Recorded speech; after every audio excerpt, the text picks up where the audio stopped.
Salam Indonesia, salam Nusantara dari Sabang sampai Merauke, dari Miangas sampai Pulau Rote. Mantaplah iman kita, mantaplah kasih kita, mantaplah pengarahan kita. Tentunya di dalam Yesus Tuhan yang menjadi Tuhan dan Juru Selamat kita. Puji nama Tuhan.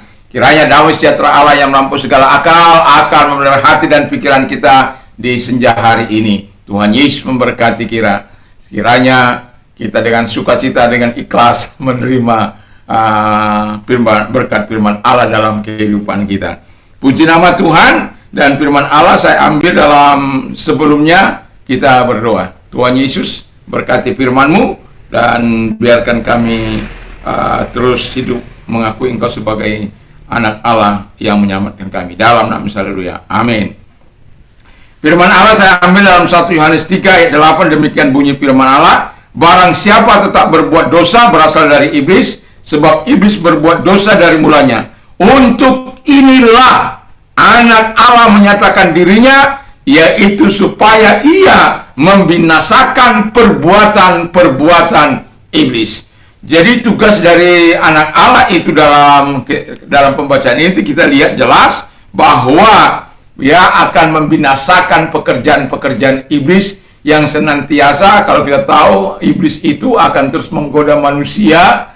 Dan kalau bisa membunuh, membinasakan manusia itu supaya ada temannya di neraka sana kelak. Demikian harapan dari si iblis. Tetapi bahwa kita membaca bahwa anak Allah datang untuk membinasakan perbuatan-perbuatan kegelapan itu, perbuatan-perbuatan setan itu yang mau menghancurkan setiap orang yang dapat dirangkulnya, setiap orang yang dapat dipeluknya, setiap orang yang dapat dikuasainya, setiap orang yang dapat dipengaruhinya. Jadi Yesus datang, Yesus sebagai anak Allah datang untuk menghancurkan perbuatan-perbuatan itu. Yang kedua, juga anak Allah itu punya tugas mengorbankan pengertian kepada kita supaya kita mengenal yang benar. Anda bisa baca dalam 1 Yohanes 5 ayat 20, supaya kita ada di dalam yang benar, di dalam anaknya Yesus Kristus. Jadi kita tugas anak itu supaya kita ini sebagai orang-orang percaya. Tema kita kan sudah jelas, Yesus Kristus adalah anak Allah. Jadi tugasnya untuk menyelamatkan kita, memberikan hidupnya, dan kita supaya tetap ada dalam dia. Wow, luar biasa tugas anak Allah itu. Dan juga dia memberikan kepada kita, dia adalah Allah yang benar dan hidup yang kekal. Ya, haleluya. Jadi kalau dia adalah anak Allah yang benar dan dia adalah kehidupan kekal itu, dan itu sudah pasti ujungnya pada kehidupan ini, karena kita melakukan mengakuinya sebagai anak Allah, kita akan mendapatkan hal-hal yang indah daripada Allah. Seharusnya bagaimana respon kita sebagai orang yang percaya kepada anak Allah ini? Yang pertama kata firman Allah, kita harus mengaku ya bahwa Yesus adalah anak Allah. Barang siapa mengaku bahwa Yesus adalah anak Allah, ya, barang siapa mengaku bahwa ya, jadi Yesus adalah anak Allah. Jadi yang kedua,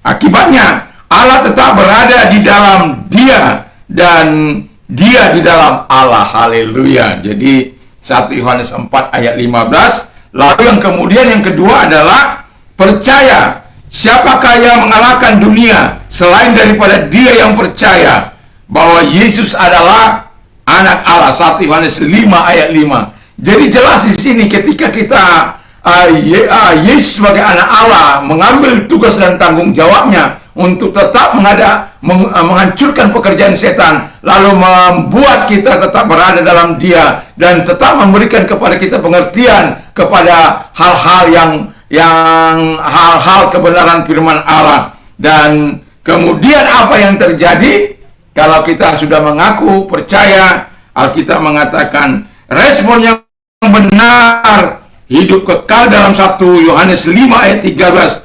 Semuanya itu kutuliskan kepadamu supaya supaya kamu yang percaya kepada nama anak Allah tahu bahwa kamu memiliki hidup yang kekal. Jadi 1 Yohanes 5 ayat 13 ini, kita akibat kita mengakui sebagai Tuhan dan tugas dan tanggung jawabnya, ya kita terima dalam hidup ini, kita responi dengan mengakui dia sebagai anak Allah, dan kemudian kita percaya kepadanya, lalu kemudian kita mendapatkan hidup yang kekal. Karena apa? Memang hidup yang kekal itu hanya ada pada Yesus Kristus yang adalah anak Allah. Bila engkau mengaku dengan mulutmu, bila engkau percaya dengan hatimu, maka engkau akan memperoleh kehidupan kekal dari Dia, karena Dialah pemilik kehidupan kekal itu. Mengapa di dalam Yohanes ini selalu berujung kepada hidup yang kekal? Karena memang dia adalah rasul yang paling dekat dengan Yesus Kristus. Jadi dia tahu hati Yesus itu bagaimana dan perbuatan Yesus itu, dan dia juga mengalami Kristus dalam kehidupannya sampai pada uzur usianya. Tuhan Yesus memberkati kita. Biarlah kita menjadi orang-orang yang mengaku dan percaya kepada Yesus, supaya kehidupan kekal tidak hilang dari hidup kita. Dalam nama Yesus. Terima kasih. Biar berkat firman-Mu berada dalam setiap hidup kami. Dalam nama Yesus, haleluya. Amin. Selamat malam, selamat kita beraktivitas, tentunya bersama.